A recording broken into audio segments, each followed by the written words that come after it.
Ô, professor Marcos, muito obrigada por aceitar o nosso convite e seja muito bem-vindo. Eu que me sinto honrado pelo convite por participar aqui hoje.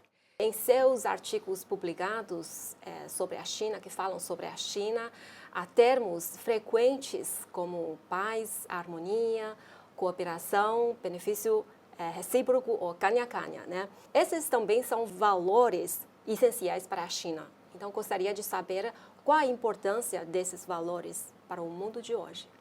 Nós observamos nos últimos anos que um dos grandes problemas do Ocidente foi que nós somos acostumados a pensar naquilo que eu chamo sempre de jogo de soma zero. Ou seja, eu ganho e você perde. Se você pensar, por exemplo, eu não gosto de criticar ninguém, mas quando você coloca o seu país em primeiro lugar em todas as coisas, está certo, não está errado. Cada presidente, cada líder cada chefe de Estado e de governo tem que pensar em colocar o seu país em primeiro lugar, mas a grande coisa é que quanto mais nós pensamos nessa situação de que eu preciso vencer sempre, pior fica quando nós analisamos aquilo que acontece no mundo. Então, o fato é que nós precisamos entender que para a evolução da humanidade, a cooperação é algo fundamental. O que nós precisamos é mais de cooperação, mais comércio, mais interação, e isso é que faz com que os países se desenvolvam. Porque, obviamente, os chineses têm habilidades que os brasileiros não têm. E os brasileiros, os portugueses, os angolanos, têm habilidades que os chineses não têm. Então, quanto mais nós interagimos, quanto mais nós cooperamos, mais nós evoluímos. Agora, se cada um se fechar dentro do seu universo e não quiser cooperar, aí nós estamos indo numa situação que é muito problemática, porque é aquele momento em que um começa a se achar superior ao outro. Eu consegui fazer isso e você não consegue. Isso é o grande equívoco que a gente sempre observa ao longo da história, e isso é o que leva a guerras. Então, a ideia de paz e harmonia, de você ter um cenário global mais tranquilo, de mais cooperação, uma multipolaridade, que a China tem falado já há bastante tempo, é importante, justamente porque nós vamos eliminando este discurso de soma zero, que é o grande problema dos últimos anos da humanidade.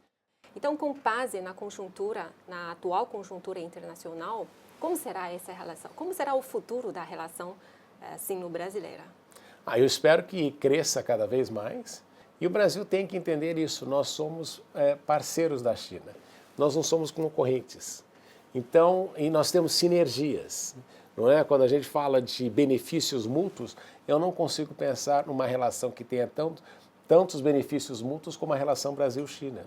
Somos dois países grandes, pertencem ao sul global. A China vem num processo de consolidação cada vez mais clara da sua relevância global. O Brasil tem mecanismos de conversa com a China que não tem com os outros países. Nós estamos no BRIC juntos. No G7, eu sempre comento, o Brasil sempre foi convidado a participar das reuniões do G7, mas nunca teve a voz ativa que nós temos no BRICS, por exemplo. A China apregoa uma mudança na governança global para ser mais inclusiva. O Brasil faz parte deste processo. Então, a relação entre os dois é muito intensa e deve intensificar. Agora, muita gente vai ter problema no Brasil falando da questão do regime político chinês, que o Brasil é outra coisa, mas eu falei, em nenhum momento, e isso eu gosto muito da China, em nenhum momento a China diz, olha, o nosso modelo político ele é aplicável no mundo inteiro. Os chineses nunca disseram isso. Sim.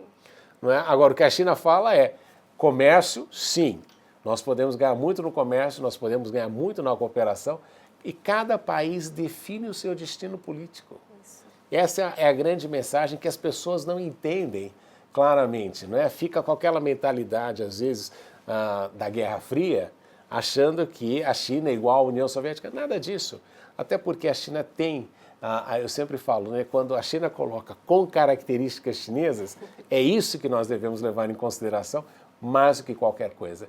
E a China é o grande parceiro global, a China é a grande economia, e eu não vejo isso como sendo reversível ou como muita gente poderia acreditar, de que eventualmente a China poderia se tornar uma União Soviética, um Japão, como muita gente em alguns países gostaria de acontecer. Isso não vai acontecer, porque a China está ali fadada a este crescimento contínuo e a este desenvolvimento, pela natureza do seu povo, pela natureza da sua história.